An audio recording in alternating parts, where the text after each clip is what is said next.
Hello friends, welcome back to my channel Adi cultural world. Kanha ji के सभी भक्तों को मेरी तरफ से राधे कृष्णा। तो देखिए फ्रेंड्स, आज हम कान्हा जी के लिए ये बहुत ही सुंदर सी ड्रेस और ये कैप बनाएंगे।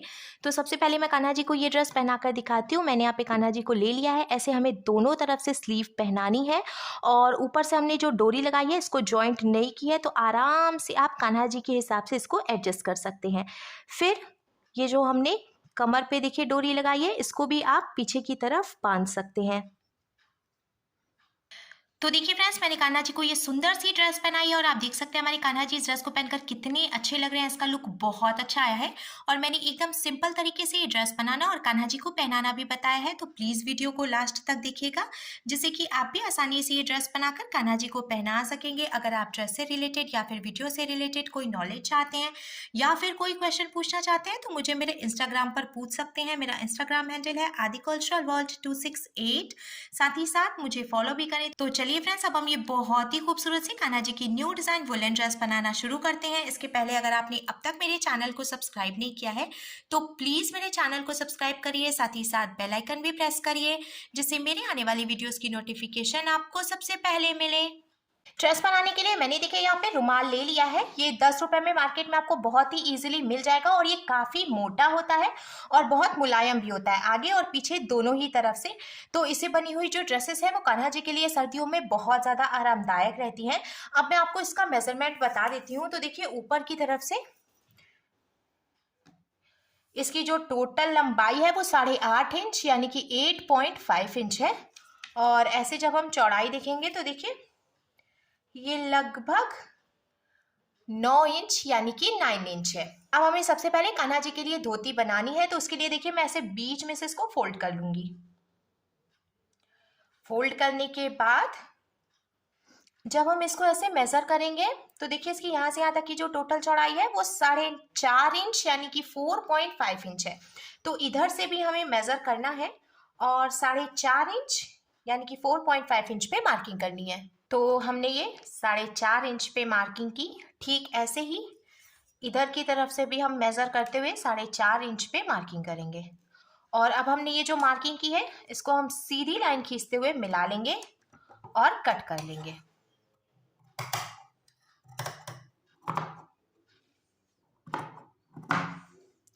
कट करने के बाद अब देखिए रुमाल 2 पीसेस में डिवाइड हो गया है। तो ये जो पतला वाला पीस है इसको हम साइड में रखेंगे और नीचे वाला जो पीस है इसको हम सेंटर से कट करके फिर से 2 पीस में डिवाइड कर लेंगे। डिवाइड करने के बाद अब आप देख सकते हैं फ्रेंड्स, ये दोनों पीसेस हमने कट कर लिया है धोती के लिए। तो नीचे की तरफ से हमें ये इंटरलॉक वाली साइड रखनी है दोनों ही पीस में, जिससे कि हमको फोल्ड करने की भी जरूरत नहीं पड़ेगी और जो धोती का लुक है वो भी बहुत खूबसूरत आएगा। और उसके बाद हम इसमें प्लेट डालना शुरू करेंगे। तो ये जो कटिंग वाली साइड है इधर से हम प्लेट डालेंगे। ऊपर की तरफ से हमें देखिए लगभग 1.75 इंच यानी कि 1.25 इंच की गैपिंग छोड़नी है। फिर हम इसको फोल्ड करेंगे और ऐसे सेंटर में लाके रखेंगे। तो ये एक प्लेट पड़ गई। फिर से हम ऐसे फोल्ड करेंगे और जो पहली वाली प्लेट है उसके बाद यहाँ पे हम ये दूसरी प्लेट रख देंगे।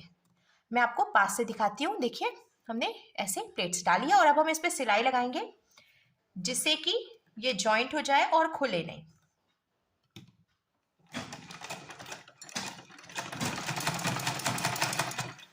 जॉइंट करने के बाद अब इधर की तरफ से भी हमें 1.25 इंच यानी कि 1.75 इंच की गैपिंग देनी है। तो आप मेजर भी कर सकते हैं या फिर अंदाजे से भी प्लेट डाल सकते हैं। मैं आपको मेजर करके दिखा दे रही हूँ। यहाँ से हम ऐसे प्लेट डालेंगे और ये जो ऑलरेडी हमने पहले से प्लेट डाल रखा है ठीक यहीं पे हम ये वाला प्लेट रखेंगे इस तरीके से।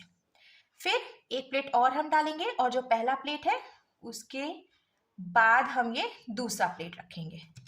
ऐसे रखते हुए अब हम लास्ट तक सिलाई लगाकर जॉइंट करेंगे।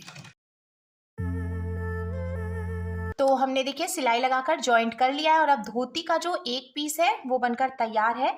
ऊपर की तरफ से जो एक्स्ट्रा कपड़ा है इसको हम कट करके एकदम बराबर कर लेंगे ऊपर से। अब सेम ऐसे ही हमें ये दूसरा पीस भी तैयार कर लेना है। हमने देखिए दोनों पीस बनाकर तैयार कर लिए हैं। अब हमें बीच में से हल्का सा, इसको बहुत ज्यादा नहीं, एक के ऊपर एक करते हुए रखना है और ऊपर से लगभग 1.5 इंच नीचे तक हम सिलाई लगाकर इसको जॉइंट कर लेंगे। जॉइंट करने के बाद अब देखिए धोती का लुक कुछ ऐसे आ जाएगा। मैं आपको इसकी टोटल चौड़ाई भी बता देती हूँ कि कमर की चौड़ाई मैंने कितनी रखी है। तो इसकी देखिए यहाँ से यहाँ तक की जो टोटल चौड़ाई है वो मैंने 6 इंच यानी कि 6 इंच रखी है। एक बात का हमें ध्यान रखना है, बहुत ज़्यादा पतला कमर हम नहीं बनाएंगे क्योंकि पीछे की तरफ से फिर वो ढकता नहीं है। अगर आप बहुत ज़्यादा पतला कमर बनाते हैं तो पीछे से खुला रह जाता है, तो इसीलिए मैंने थोड़ी सी चौड़ी कमर बनाई है। आप अपने कान्हा जी के साइज के हिसाब से कमर की चौड़ाई रख सकते हैं क्योंकि किसी किसी कान्हा जी की कमर जो है वो थोड़ी पतली होती है, तो किसी किसी कान्हा जी की कमर थोड़ी चौड़ी होती है, तो आप उसके हिसाब से कमर का साइज एडजस्ट कर सकते हैं। और अब धोती बनकर बिल्कुल तैयार है, हम चोली बनाएंगे। तो चोली बनाने के लिए ये देखिए जो बचा हुआ पीस था हमें ये लेना है और इसमें से हम चोली कट करेंगे। तो इसकी कमर की जो यहाँ से यहाँ तक की टोटल चौड़ाई थी वो हमने 6 इंच रखी थी, तो जो चोली के लिए हम कपड़ा कट करेंगे उसकी चौड़ाई हमें 7 इंच रखनी है। जितनी चौड़ाई होगी कमर की उससे 1 इंच ज़्यादा चौड़ाई हमें चोली की रखनी है। तो ये 7 इंच पे मैंने मार्किंग की है और ऐसे ऊपर की तरफ से तो देखिए ये टोटल 3.5 इंच यानी कि 3.5 इंच आ रहा है। तो 3.5 इंच हम पूरा ले लेंगे, ऐसे यहाँ पे भी मार्किंग कर लेंगे। इधर से जब आप मेजर करेंगे तो देखिए ये भी 7 इंच आएगा, एकदम करेक्ट 7 इंच पे मार्किंग की है ऊपर से भी मैंने। और अब दोनों मार्किंग्स को मिला के इसको कट कर लेंगे।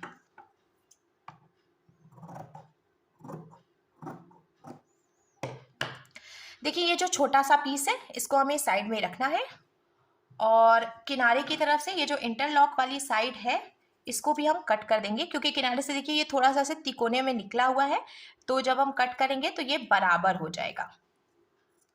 हमने कट कर दिया। अब दोनों किनारे से हमें एक बार फोल्ड करके सिलाई लगानी है, तो हम सिर्फ एक बार ऐसे फोल्ड करेंगे और इसके ऊपर सिलाई लगा लेंगे। दोनों तरफ से सिलाई लगाने के बाद अब हमें इसको बीच में से एकदम बराबर करते हुए फोल्ड करना है।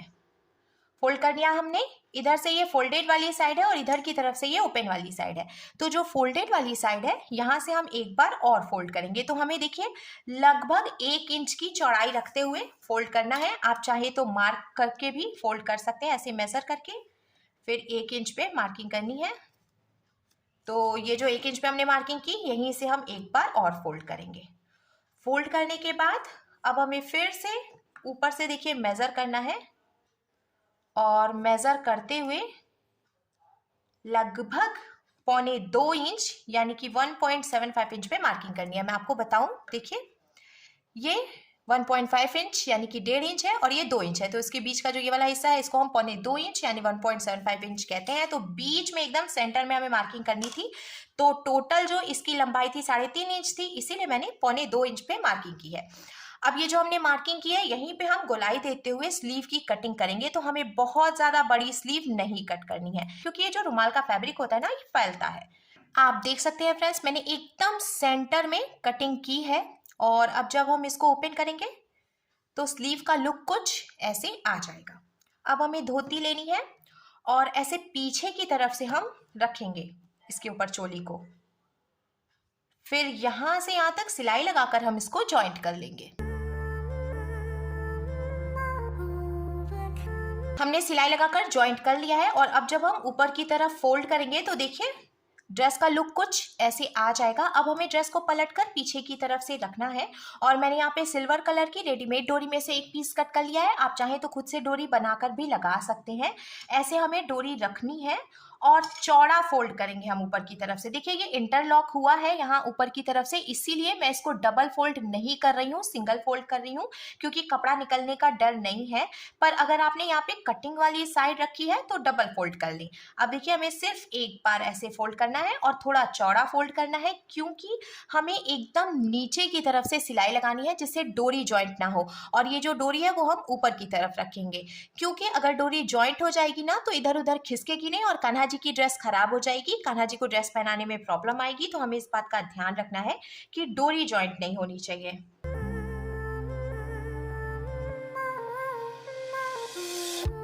तो देखिए फ्रेंड्स हमने एकदम नीचे की तरफ से सिलाई लगाकर इसको लॉक कर लिया है और नीचे से सिलाई लगाने की वजह से देखिए डोरी जॉइंट नहीं हुई है, इसको हम इजीली इधर उधर खिसका सकते हैं। अब मैंने फिर से ये 2 डोरी ले ली है। एक पीस देखिए कमर पे हम यहाँ से लगाकर जॉइंट कर लेंगे और जो दूसरा पीस है इसको हम इधर की तरफ से सिलाई लगाकर जॉइंट करेंगे, जिससे कि हम कमर पे भी कान्हा जी को ड्रेस बांध सके और उन्हें ठंड ना लगे। अब हमें ये जो हमने स्लीव कट की है कान्हा जी के लिए, इसको भी लॉक करना है जिससे कि ये खुले नहीं। तो मैंने सुई धागा ले लिया है और डबल करके धागा डाला है जिससे कि मजबूती आएगी। देखिए ऐसे करके हमें सुई डालनी है और फिर ये जो धागा है ये हम आगे की तरफ से लेंगे और जहाँ से हमने पहले सुई निकाली थी ठीक उसके बगल से फिर से सुई डालकर और ये स्लीव और धागे के बीच से निकाल लेंगे, खींचकर लॉक कर लेंगे। फिर से हमें देखिए इसके बगल से डालना है, धागा हमने आगे की तरफ करके रखा है और ऐसे सुई डालकर हम निकाल लेंगे। तो हमें देखिए ये जो धागा है ये आगे की तरफ करना है, हम इसके बगल से सुई डालेंगे और स्लीव और धागे के बीच से निकाल लेंगे। ऐसे ही हमें चारों तरफ से दोनों स्लीव लॉक कर लेनी है जिससे कि इसका लुक भी अच्छा लगेगा और ड्रेस के खराब होने का रिस्क भी नहीं होगा। तो देखिए फ्रेंड्स, हमने दोनों ही स्लीव पे सुई धागे से टक करके अच्छे से लॉक कर लिया है और अब कान्हा जी के लिए ड्रेस बनकर बिल्कुल तैयार है। पर जब भी हम ड्रेस बनाते हैं ना तो कैप के बिना वो थोड़ा सा अधूरा लगता है, स्पेशली ठंड की जो ड्रेसेस होती हैं। पर ये जो मैंने रुमाल यूज़ किया है इसमें कपड़ा तो बिल्कुल नहीं बचा है क्योंकि मैंने बड़े कान्हा जी के लिए ये ड्रेस बनाई है। फिर भी ये जो थोड़ा सा कपड़ा बचा था इसे मैं ट्राई करूँगी कि कान्हा जी के लिए एक छोटी सी कैप बन जाए। तो दो तरफ से तो देखिए ये इंटरलॉक है पर दो तरफ से कटिंग है, तो इन दोनों तरफ से हम इसको सिर्फ एक बार ऐसे फोल्ड करते हुए और इस पे सिलाई लगा लेंगे।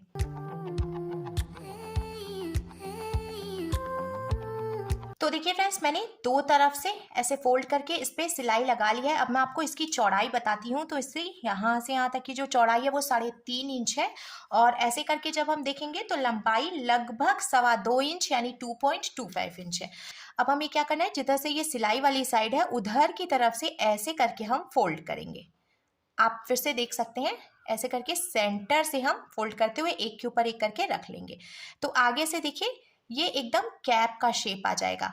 ऐसे फोल्ड करते हुए और यहाँ से यहाँ तक सिलाई लगाकर हम इसको जॉइंट करेंगे जिससे कि आगे से देखिए ये इंटरलॉक वाली साइड आएगी तो इसका लुक अच्छा लगेगा। लॉक करने के बाद जब हम सीधा करेंगे तो देखिए कान्हा जी के लिए कैप बनकर भी बिल्कुल तैयार है। अब आप चाहें तो दोनों तरफ से डोरी भी लगा सकते हैं, जैसे कि हम बच्चों को कैप पहनाकर बांधते हैं, या फिर आप डायरेक्ट भी कान्हा जी को ये कैप पहना सकते हैं। तो हमारे कान्हा जी के लिए बहुत ही सुंदर सी देखिए ड्रेस और ये कैप बनकर बिल्कुल तैयार है, जिसको आप मात्र 10 रुपए में बनाकर कान्हा जी को सर्दियों में पहना सकते हैं।